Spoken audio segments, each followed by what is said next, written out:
Hello guys, তোমরা কেমন আছো? সবাই জানি ভালো আছো, আমিও ভালো আছি। আমি যাচ্ছি এখন দাদার বিয়ে খেতে কুচবিহার হলদিবাড়ি। এখন রাত্রি বাজে ভোর 3:30। একটু পরে ব্রিজ চলে আসবে, এই যে ফারাক্কা ব্রিজ, এটাই তোমাদেরকে আমি দেখাতে চাইছিলাম। এর ভীষণ আওয়াজ, জলের যা স্রোত, যা আওয়াজ, আমার ফোনটা বের করতেই ভয় পাচ্ছিলাম। চলো, ভোরবেলা হয়ে গেছে মোটামুটি।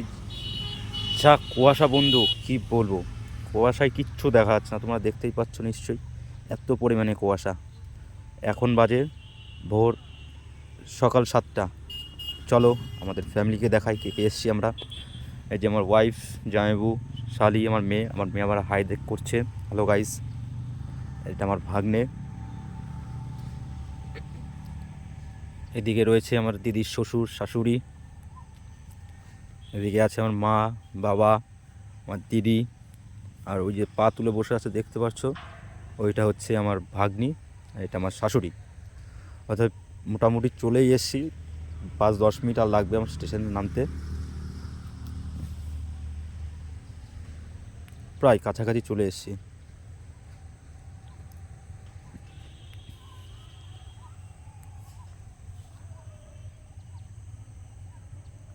এই ট্রেন থেকে নামবো। এই দেখো আমাদের বেডিং পত্র সহকারে আমরা এতজন লোক এসেছি।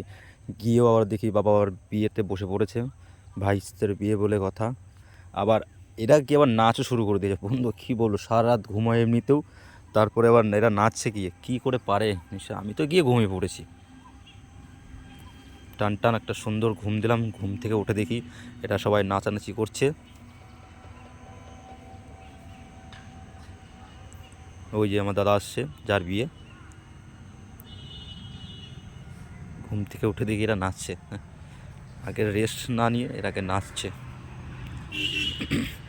কী বলবো বন্ধুরা, যা খাটনি হয়েছে, যা জার্নি হয়েছে, এসে না শুয়ে পারলাম না।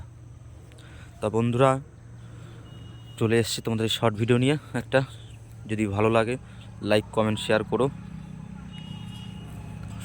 এই যে আমার মেয়েও নাচছে, বাবা, ছোট মানুষ তো এসব আনন্দ ফুর্তি করতে খুব ভালোবাসে।